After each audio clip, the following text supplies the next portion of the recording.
better person than I knew I was. Hey folks, let's spend some time with some friends up north. I'm Ben Cominos from WHBY in Appleton. Joining us from WCPT in Chicago is Patty Vasquez, and from the Minocqua Brewing Company, here's Kirk Bangstad. We've got the usual suspects from our Substack page with us, as well as a special guest or two. Wherever you are, welcome, you're up north.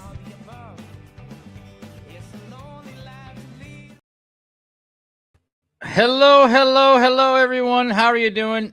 This is Kirk Bangstad from the Minocqua Brewing Company Tap Room in Minocqua, Wisconsin. And if you could see the entire scope of this, of my computer screen right now, you'd see my hero, Bill, who is over to the left, and he's shaking his head. He's like, Kirk, don't talk about me.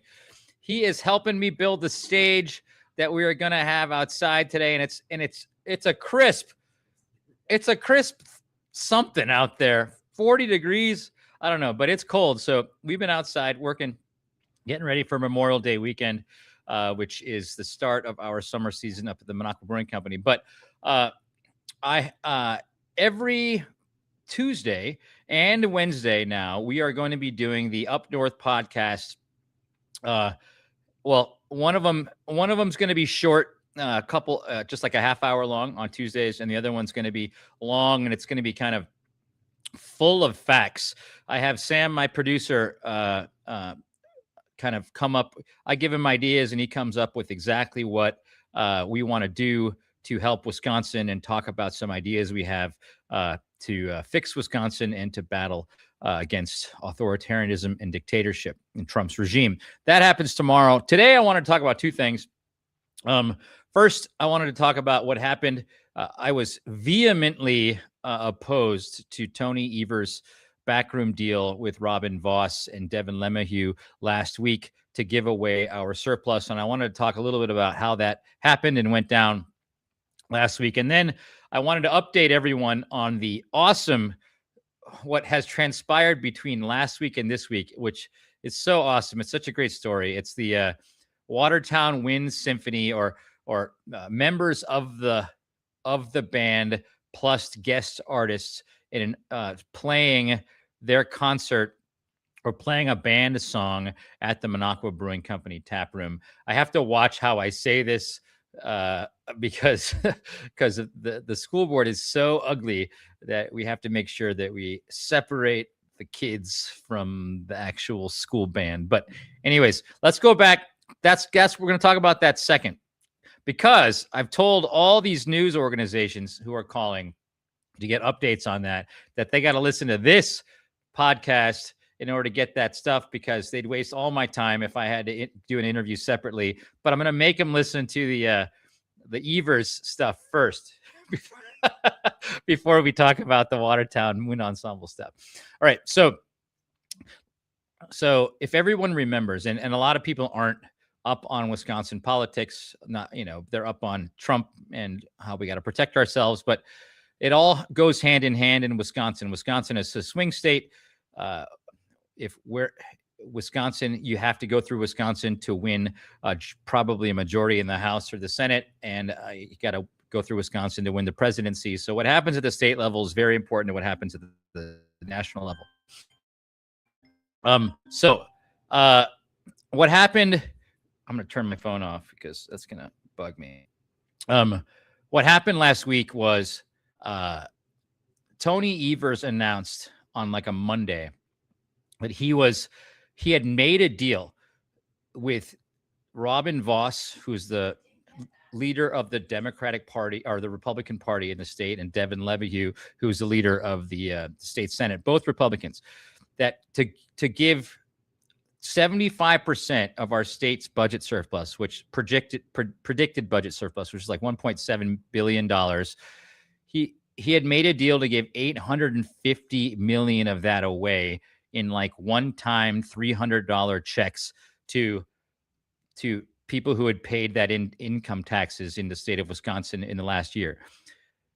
Never mind that giving away $300 checks and a one-time thing does nothing for the future of the state of Wisconsin. There's so many other ways to invest in that. So many other ways to invest in that, that it was just a dumb idea. But it was pointed out by so many great progressive Democrats in the legislature that these checks weren't even going to actually the people who needed them the most, the people who actually were making under like $30,000 a year. So these $300 checks were going back to rich people. A lot of it for people who are not rich, but over people who made over $100,000 a year, not the most needy. So it was the other half of the deal was $600 million. They said to help with schools, but 300 out of that 600 was kind of going to property tax relief, for the school districts that had to keep on raising their property taxes to fund schools. So they said it was it was misinformation from our own Democratic governor, Tony Evers, who wanted to pass this bill. Only about 300 of it was going to actually help public schools. And that's like less than 25% of this giveaway. So it was just bad policy all over the place. And it was obvious. And what we have, he's a Democratic governor. He's been denied the ability to do anything, to pass anything that he's wanted to do for 8 years, because he's been, the Republicans gerrymandered our state so tightly that he hasn't had a majority in the legislature to be able to do anything. So I'm sure he wanted to be able to finally, after 8 years, get something done that he could put his name to, as opposed to just being a hockey goalie that's denied these MAGA Republicans, the ability to really mess with the state of Wisconsin. So I get it. He wanted to get something done, but he did a backroom deal with Robin Vos, who for 2 decades has bankrupted Wisconsin's public schools, has driven away some of the smartest professors we have in the UW system, because he's just, taken funding away from UW. He's done everything he can to block PFAS contamination efforts to clean up PFAS. He's everything environmentally you could do to Wisconsin. He's tried to harm Wisconsin's environment. So Evers should not be doing any backroom deals with Robin Vos. What he should be doing is talking to Democrats in the legislature who will probably, there's a huge chance that we retake the majority next year. He should be talking with them and building a plan on what to do with this surplus that we got from COVID from Biden years ago is the reason we even have a budget surplus. The Republicans wouldn't let Tony Evers spend that money, and they would refuse to spend it until they had a governor in office. So this money has been spent by most other states, but because we are so dysfunctional in Wisconsin, it's just been hanging out there for a while. So it's not like the Republicans did anything good with the budgets over the last couple cycles to get this surplus. And it's not like Tony Evers did anything good with the budget in the last few cycles to get this surplus. The surplus was there because it was COVID money sent to all states when we were on lockdown and when we all thought we were going to die from COVID. So I'm very happy. I spent a lot of time writing and researching and trying to convince our viewers here in the Minocqua Brewing Company Times and the Up North podcast that they needed to not support Tony Evers here. And I get it. Tony Evers is a Democrat, and we've depended on him to save the state of Wisconsin for the last 8 years. Don't want to take that away from him. However, if you talk to progressive legislators in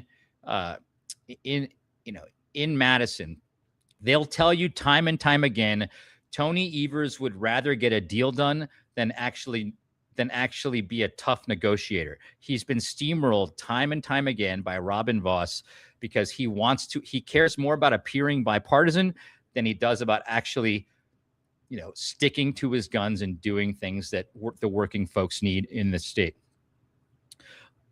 I'm not in the legislature, but everybody I've talked to, and we talked to all the legislators on our podcasts over the years, are saying this. So Tony Evers is what I call a corporate Democrat, and a corporate Democrat is one that is basically Republican light and has basically voted on things that are not fixing the problems that we have. Now, did Evers have a lot of choice in the matter? No, he was in the minority. But what we need are fighters in our state legislature, and we need fighters in government. Tony Evers could always just not sign a budget and say, I am not signing this because it's bad for the people of Wisconsin. And then those budgets would have gone back to the prior budgets. He could have fought every single time, and he could have had a deadlocked situation, but it at least would have shown voters that somebody was fighting for them and somebody was trying to direct our tax dollars to help the working class, to help teachers, to help public schools. So that's all I got to say about that. Way to go for whoever raised their voices over the last few weeks as Democrats, raise your voices against Tony Evers's backroom deal. He should have never done it. He wanted to get something done before he retired. I get it, but it was bad policy. Okay, now for the moment you've all been waiting for. This is such a good story, and I've written about it. It's gone viral every single day in the last, since Sunday. But last week, probably Tuesday, the news, I think TMJ, they wanted to interview me today, and I told them they could hold their horses. But give them props. I think WTMJ or TMJ, they went to Watertown, Wisconsin for a school board meeting, and they videotaped this crazy school board meeting where apparently MAGA or Moms for Liberty were able to vote in an entire slate of crazy candidates who want to ban everything art and cultural wise in Watertown. This particular school board meeting was talking about this song that the Watertown Wind Symphony was going to play. And it was called A Mother of the Revolution, which was about Martha Thompson, who was a transgender activist during the Stonewall movement, which kind of started the LGBTQ plus movement in New York City. And the band director apparently had filled out the form that you need to fill out and say, this might be confrontational. This might cause a few parents or teachers or the school board to think about, worry about this because it's about LGBTQ plus issues. He filled the form out in October. And there was apparently one student whose parents weren't comfortable with it who said, I'm going to pull my kid out of that.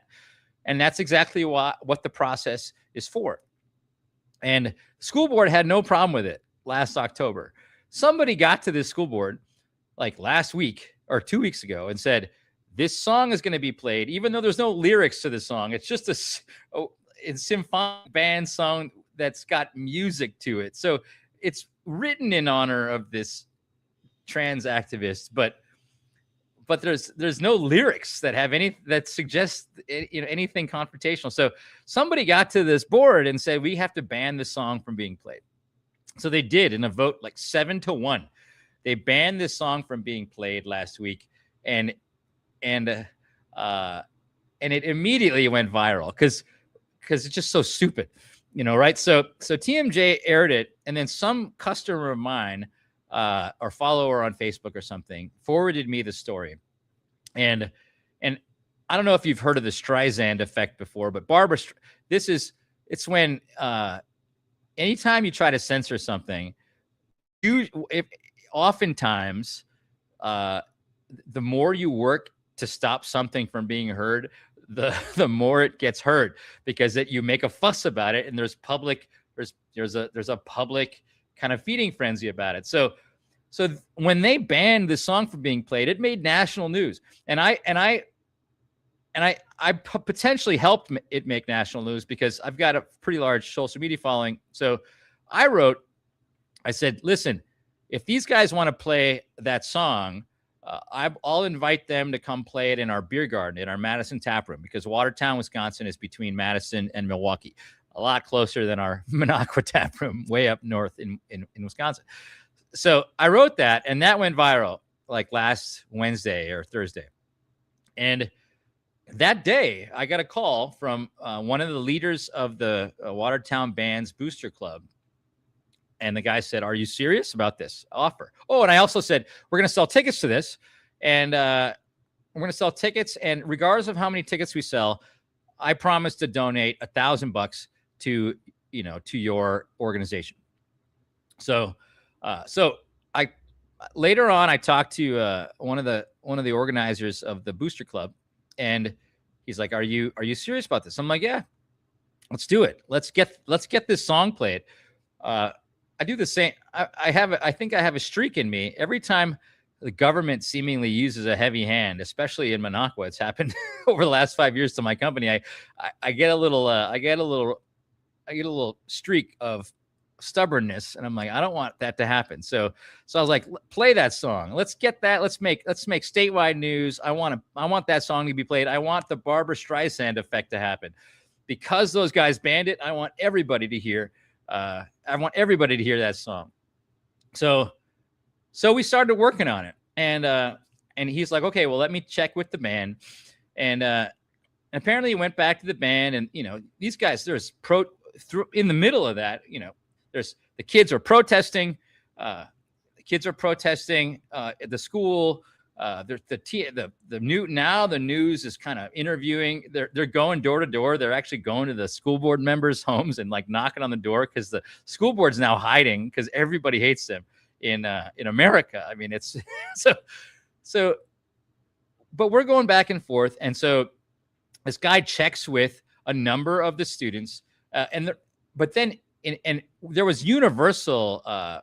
There's a universal desire from what I've heard to do this, but there's also a universal desire to protect the band director whose contract was up for renewal like last night.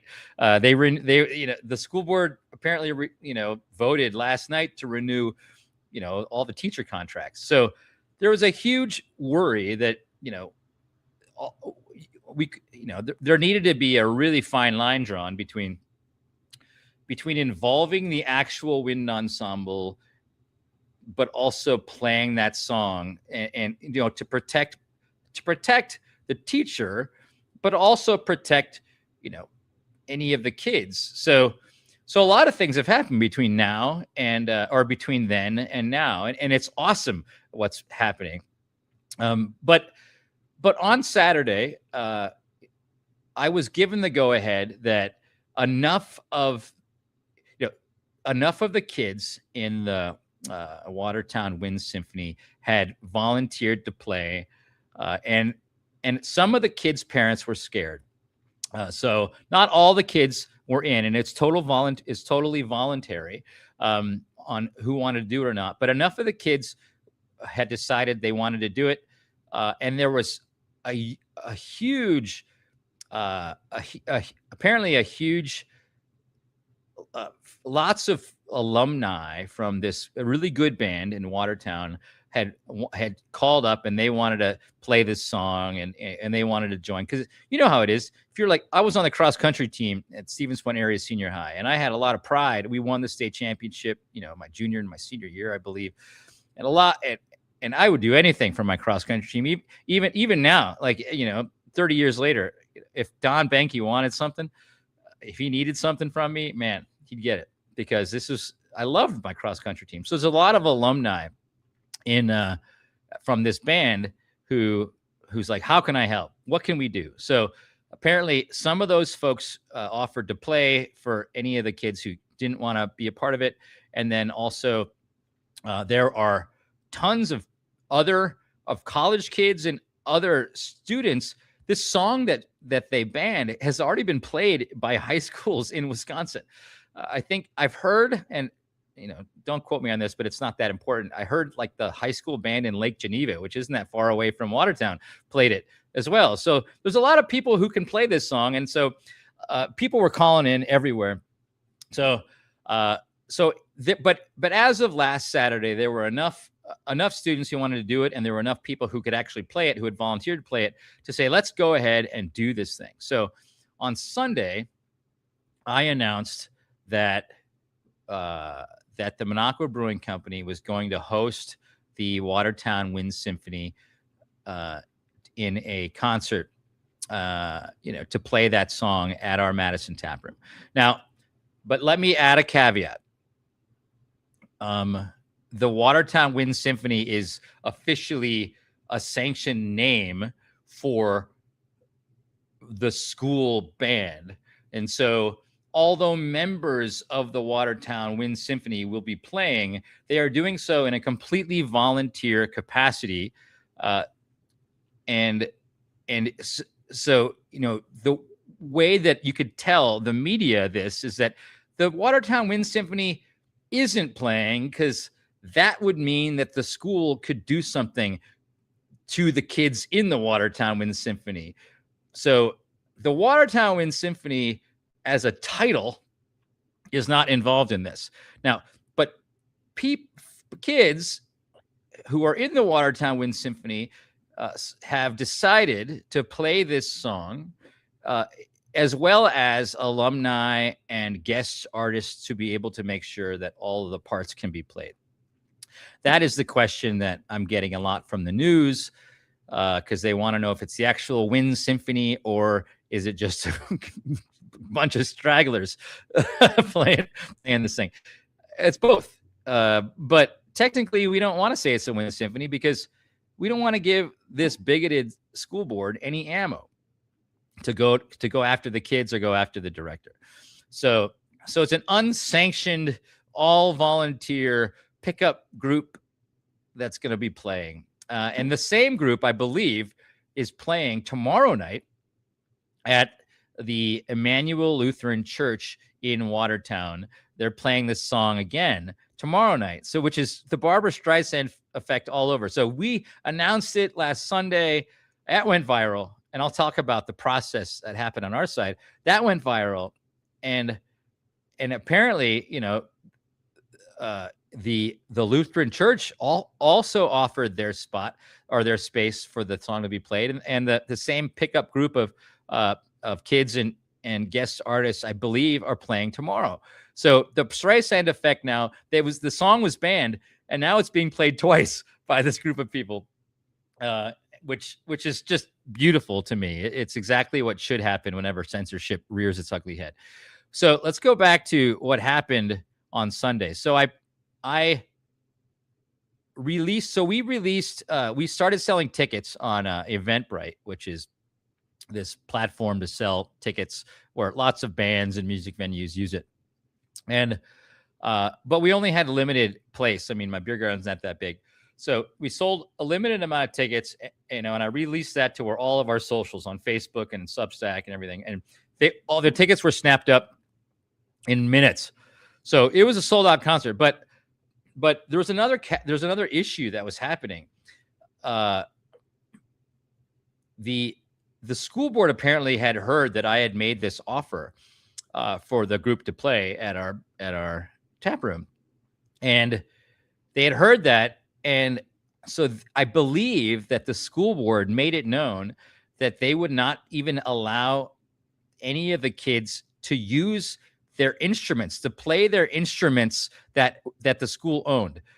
And for those of you who aren't in band, I was a band geek. I played the French horn in high school, and my French horn cost a ton of money. So Stevens Point Area School District bought a bunch of beautiful French horns, and then they loaned them to the kids so they could play. The same thing happens with like tubas and like all the percussion stuff. I mean, imagine taking a bass drum home every day, and bringing your bass drum in. So oftentimes, many of the instruments are owned by the school. So the school board said, our instruments, you can't take the instruments to to any non-school sanctioned events, which probably is illegal.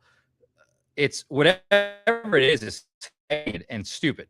But they said that. And so a part of when I released these tickets to like people to go see the show happen, I also said, what the heck? Let's see if we can raise money for this band, for the Booster Club, to be able to buy their own instruments so that the school could never do that to them again.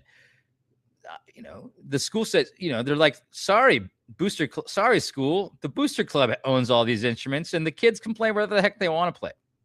So I said, what the heck? Let's raise, instead of me just donating $1,000, let's raise $20,000 and, and buy some instruments for these kids. So holy cow, within a day, within 24 hours, that post went viral on Sunday.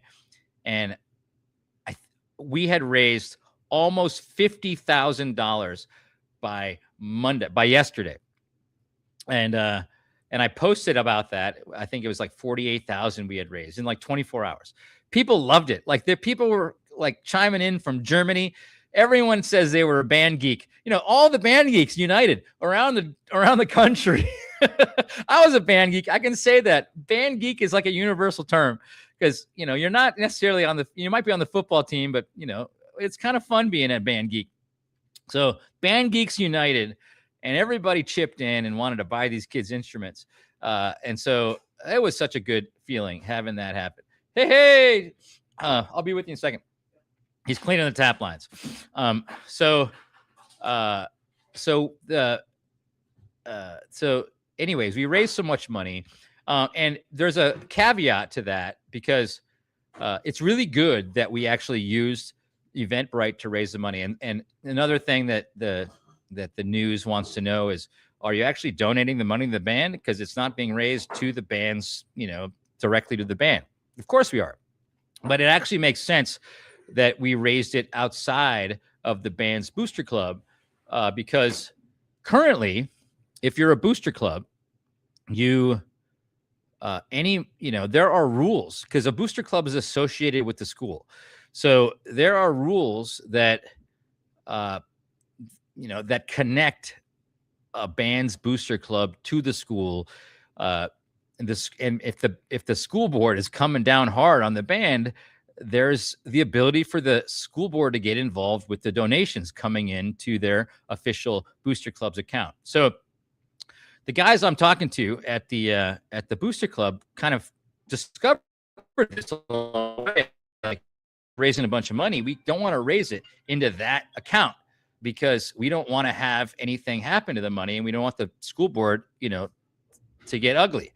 So anyways, they're setting up a 501c3, which is a separate organization that can be completely separated from the school.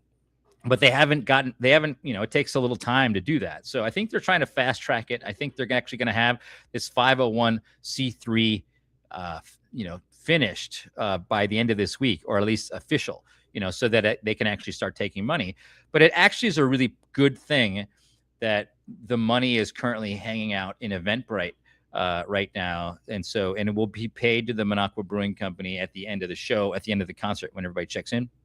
And then we'll hand it over to the 501c3, which is the band Booster.